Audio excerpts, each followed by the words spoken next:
Pemirsa, kelelahan saat rekapitulasi penghitungan surat suara pemilihan umum, sejumlah petugas panitia pemungutan suara di beberapa daerah mulai bertumbangan.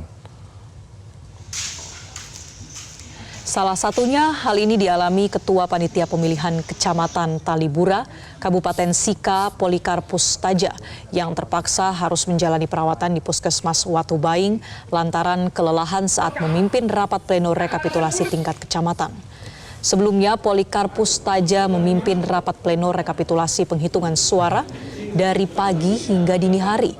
Ketua KPU Sika, Herimanto mengatakan,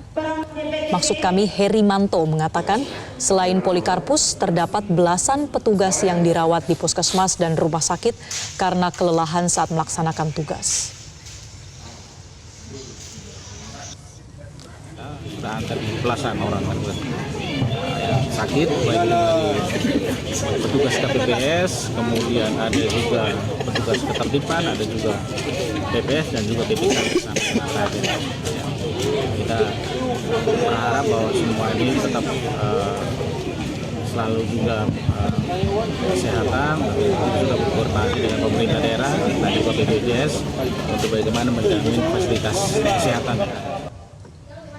Sementara seorang anggota panitia pemungutan suara di Kota Pangkal Pinang, Provinsi Kepulauan Bangka Belitung bernama Neng Sinta sudah hampir 2 pekan terbaring lemah dan alami sakit di sekujur tubuhnya setelah bertugas dari pagi hingga dini hari saat pemilihan umum 14 Februari lalu. Sebelumnya Sinta bertugas sebagai anggota PPS di TPS 26, Kelurahan Tuatunu, Pangkal Pinang. Didiagnosa sementara ibu 2 anak ini mengalami autoimun. Rencananya Neng Sinta akan dibawa ke RSCM Jakarta pada Selasa pagi ini untuk tindakan lebih lanjut. Selain Neng Sinta, KPU Pangkal Pinang menyebut ada sebanyak 6 orang anggota PPS yang dilaporkan mengalami sakit akibat kelelahan usai bertugas pada pemilu 2024.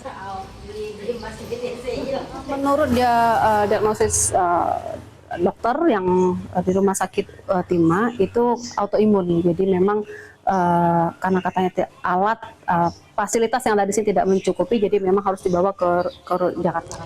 Kapolda Jawa Timur Irjen Pol Imam Sugianto menjenguk salah seorang anggota KPPS yang menjalani perawatan di Rumah Sakit Haji Surabaya serta takziah ke rumah duka anggota KPPS di Sidoarjo yang meninggal saat bertugas dalam pemilu 14 Februari 2024. Kunjungan Kapolda Jatim ke Rumah Sakit Haji Surabaya ini dilakukan untuk membesuk salah satu petugas KPPS bernama Yulis yang hingga kini masih menjalani perawatan intensif. Yulis sebelumnya bertugas di salah satu TPS di Kelurahan Menur, Kecamatan Sukolilo, dirujuk ke rumah sakit usai tumbang sehari setelah selesai pencoblosan. Dari hasil keterangan keluarga dan juga pihak rumah sakit, korban Yulis diketahui memiliki riwayat penyakit liver. Usai memberikan tali asih, Kapolda Jatim melakukan takziah ke rumah duka salah satu anggota KPPS di Kabupaten Sidoarjo, korban bernama Sutoni, yang sebelumnya bertugas di TPS Desa Lebo, meninggal dunia setelah beberapa hari dirawat di rumah sakit. Korban sendiri mengalami sakit saat akan dilakukan pleno penghitungan suara. Dari keterangan keluarga dan juga tim medis, korban diketahui memiliki riwayat penyakit jantung koroner. Kapolda Jatim Irjen Pol Imam Sugianto menyebut tercatat sebanyak 12 orang petugas KPPS di Provinsi Jawa Timur meninggal dunia dan 21 orang lainnya menjalani perawatan. Di sini untuk menyemangati keluarga.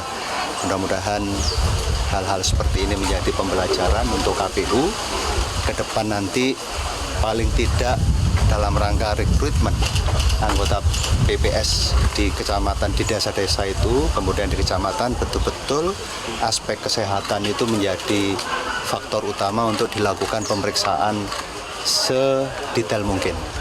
Kejadian-kejadian ke depan, mudah-mudahan hal seperti ini bisa kita hindari. Jelajahi cara baru mendapatkan informasi. Download Metro TV Extend sekarang.